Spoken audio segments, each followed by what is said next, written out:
Lahore central jail में 23 मार्च 1931 की शुरुआत किसी और दिन की तरह ही हुई थी। फर्क सिर्फ इतना था कि सुबह सुबह जोर की आंधी आई थी, बहुत तेज।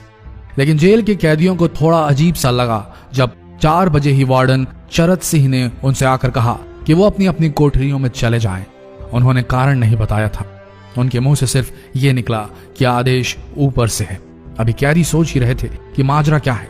जेल का नाई बरकत हर कमरे के सामने फुसफुसाते हुए गुजरा कि आज रात भगत सिंह, राजगुरु और सुखदेव को फांसी दी जाने वाली है। उस क्षण की निश्चिंता ने उनको झकझोर कर रख दिया। कैदियों ने बरकत से मनुहार की कि वो फांसी के बाद भगत सिंह की कोई भी चीज जैसे पेन, कंघा या घड़ी उन्हें ला कर दें ताकि वो अपने पोते पोतियों को बता सकें कि कभी वो भी भगत सिंह के साथ जेल में बंद थे। बरकत भगत सिंह की कोठरी में गया और वहां से उनका पेन और कंघा ले आया। सारे कैदियों में होड़ लग गई कि किसका उस पर अधिकार हो। आखिर में ड्रॉ निकाला गया, लाहौर कॉन्स्पिरेसी केस। अब सब कैदी चुप हो चले थे। उनकी निगाहें उनकी कोठरी से गुजरने वाले रास्ते पर लगी हुई थी। भगत सिंह उनके साथ फांसी पर लटकाए जाने के लिए उसी रास्ते से गुजरने वाले थे। एक बार पहले जब भगत सिंह उसी रास्ते से ले जाए जा रहे थे तो पंजाब कांग्रेस के नेता भीमसेन सच्चर ने आवाज ऊंची कर उनसे पूछा था, आप और आपके साथियों ने लाहौर कॉन्स्पिरेसी केस में अपना बचाव क्यों नहीं किया? भगत सिंह का जवाब था, इनकलाबियों को मरना ही होता है क्योंकि उनके मरने से ही उनका अभियान मजबूत होता है, अदालत में अपील से नहीं। वार्डन चरत सिंह भगत सिंह के खैर ख्वाह थे और अपनी तरफ से जो कुछ बन पड़ता था उनके लिए किया करते थे। उनकी वजह से ही लाहौर की द्वारकादास लाइब्रेरी से भगत सिंह के लिए किताबें निकलकर जेल के अंदर आ पाती थी। भगत सिंह की जेल की जिंदगी काफी कठिन थी। किताबें पढ़ने का शौक हो चला था उन्हें कि एक बार उन्होंने अपने स्कूल के साथी जयदेव कपूर को लिखा था कि वो उनके लिए कार्ल लिब्नेख्त की मिलिटरिज्म, लेनिन की लेफ्ट विंग कम्युनिज्म और ऑप्टन सिंक्लेयर का उपन्यास द स्पाई कुलबीर के जरिए भिजवाएं।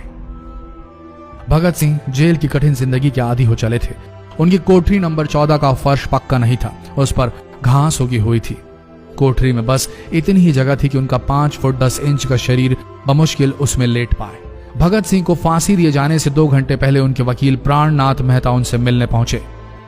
मेहता ने बाद में लिखा कि भगत सिंह अपनी छोटी सी कोठरी में पिंजड़े में बंद शेर की तरह चक्कर लगा रहे थे। इनकलाब जिंदाबाद। उन्होंने मुस्कुराकर मेहता को स्वागत किया और पूछा कि आप मेरी किताब रिवोल्यूशनरी लेनिन लाए या नहीं। जब मेहता ने उन्हें किताब दी तो वे उसे उसी समय पढ़ने लगे मानो उनके पास अब ज्यादा समय न बचा। मेहता ने उनसे पूछा कि क्या आप देश को कोई संदेश देना चाहेंगे। भगत सिंह ने किताब से अपना मुंह हटाए बगैर कहा, सिर्फ 2 संदेश, साम्राज्यवाद मुर्दाबाद और इनकलाब जिंदाबाद। इसके बाद भगत सिंह ने मेहता से कहा कि वो पंडित नेहरू और सुभाष चंद्र बोस को मेरा धन्यवाद पहुंचा दे जिन्होंने मेरे केस में गहरी रुचि ली थी। भगत सिंह से मिलने के बाद मेहता राजगुरु से मिलने उनकी कोठरी पहुंचे। राजगुरु के अंतिम शब्द थे, हम लोग जल्द मिलेंगे। सुखदेव ने मेहता को याद दिलाया कि वो उनकी मौत के बाद जेलर से वो कैरम बोर्ड ले लें जो उन्होंने उन्हें कुछ महीने पहले दिया था। मेहता के जाने के थोड़ी देर बाद जेल अधिकारियों ने तीनों क्रांतिकारियों को बता दिया कि उनको वक्त से 12 घंटे पहले ही फांसी दी जा रही है। अगले दिन सुबह 6 बजे की बजाय उन्हें उसी शाम 7 बजे फांसी पर चढ़ा दिया जाएगा। भगत सिंह मेहता द्वारा दी गई किताब के कुछ पन्ने ही पढ़ पाए थे। उनके मुंह से निकला, क्या आप मुझे इस किताब का एक अध्याय भी खत्म करने नहीं देंगे? भगत सिंह ने जेल के मुस्लिम सफाई कर्मचारी बेबे से अनुरोध किया कि वो उनके लिए उनको फांसी दिए जाने से 1 दिन पहले शाम को अपने घर से खाना जरूर लाएं। लेकिन बेबे भगत सिंह की इच्छा पूरी नहीं कर सके क्योंकि भगत सिंह को 12 घंटे पहले फांसी देने का फैसला ले लिया गया और बेबे जेल के गेट के अंदर ही नहीं घुस पाए। थोड़ी देर बाद तीनों क्रांतिकारियों को फांसी की तैयारी के लिए उनकी कोठरियों से बाहर निकाला गया। भगत सिंह, राजगुरु और सुखदेव ने अपने हाथ जोड़े और अपना प्रिय आजादी गीत गाने लगे। कभी वो दिन भी आएगा कि जब आजाद होंगे हम, या अपनी ही जमीन होगी या अपना आसमान होगा। फिर इन तीनों का एक एक करके वजन लिया गया। सबके वजन बढ़ गए थे। इन सब से कहा गया कि अपना आखिरी स्नान करें। फिर उनको काले कपड़े पहनाए गए लेकिन उनके चेहरे खुले रहने दिए गए। चरत सिंह ने भगत सिंह के कान में फुसफुसा कर कहा कि वाहे गुरु को याद करो। फांसी का तख्ता भगत सिंह लिए बोले, पूरी जिंदगी मैंने ईश्वर को याद नहीं किया। असल में मैंने कई बार गरीबों के कलेश के लिए ईश्वर को कोसा भी है। अगर मैं अब उनसे माफी मांग लूं तो वो कहेंगे कि इससे बड़ा डरपोक कोई नहीं। इसका अंत नजदीक आ रहा है, इसलिए ये माफी मांग रहा है। जैसे ही जेल की घड़ी ने 6 बजाया, कैदियों ने दूर से आती कुछ पद चांपें सुनी। उनके साथ भारी बूटों के जमीन पर पड़ने की आवाजें भी आ रही थी। साथ में एक गाने का भी दबा स्वर सुनाई दे रहा था। सरफरोशी की तमन्ना अब हमारे दिल में है। सभी को अचानक जोर जोर से इनकलाब जिंदाबाद और हिंदुस्तान आजाद हो के नारे सुनाई देने लगे। फांसी का तख्ता पुराना था, लेकिन फांसी देने वाला काफी तंदुरुस्त। फांसी देने के लिए मसीह जल्लाद को लाहौर के पास शाहदरा से बुलवाया गया था। भगत सिंह इन तीनों के बीच में खड़े थे। भगत सिंह अपनी मां को दिया गया वो वचन पूरा करना चाहते थे कि वो फांसी के तख्ते से इनकलाब जिंदाबाद का नारा लगाएंगे। लाहौर जिला कांग्रेस के सचिव पिंडी दास सोंधी का घर लाहौर सेंट्रल जेल से बिल्कुल लगा हुआ था।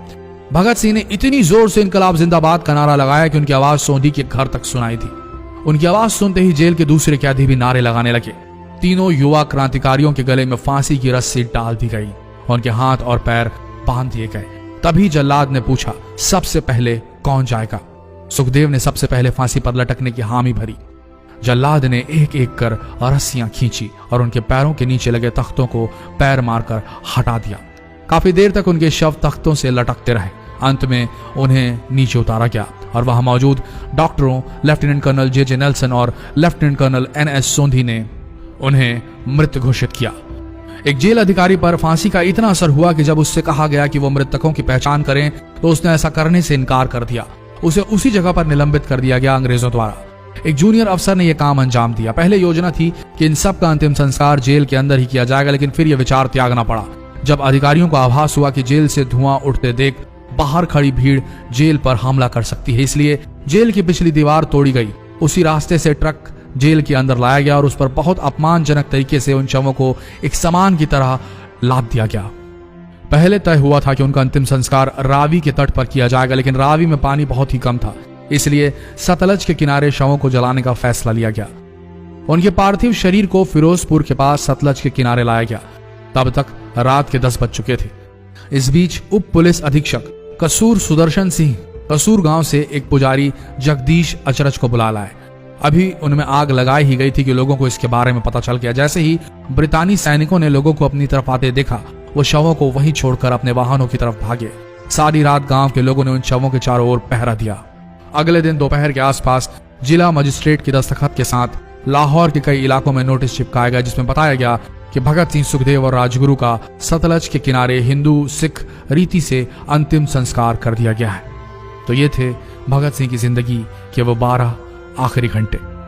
आशा करते हैं इस वीडियो में सुनाई गई ये कहानी आज युवा पीढ़ी के दिलों में मर चुके देशभक्ति को जगाने में कामयाब होंगे। जितना हो सके इस संदेश को पूरे देश में पहुंचाएं। इस वीडियो को शेयर करें फेसबुक पर, व्हाट्सएप पर, और हो सके तो इस पेज को फॉलो करें ताकि ऐसे ही वीडियोस आप तक सही समय पर पहुंच सके।